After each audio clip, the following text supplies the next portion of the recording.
I was really shocked actually to see that in your case study about Indonesia that they have so much coal capacity, or that they're building just to extract nickel for electric vehicles for this clean energy transition. And then it's sort of like ironic because it's like such a massive amount of coal.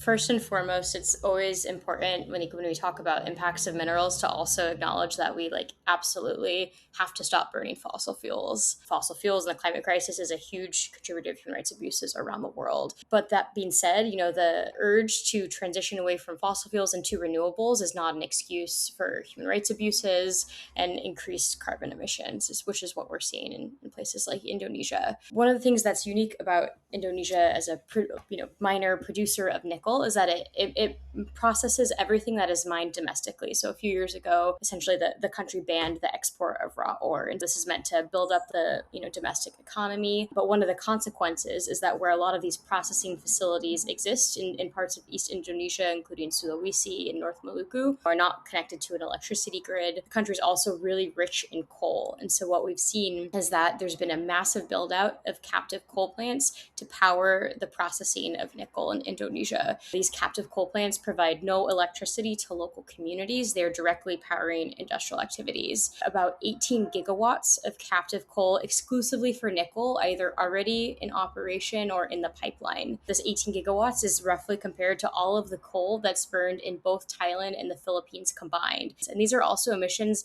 that are just not reported. There's not national emissions reporting requirements in Indonesia for these captive coal plants. Broadly in the tropics, the way that nickel is mined is through open pit mining, which also includes significant amounts of deforestation, destruction of mangroves. So you're not just looking at the burning of fossil fuels to process it, but also the destruction of natural carbon sinks and other reserves.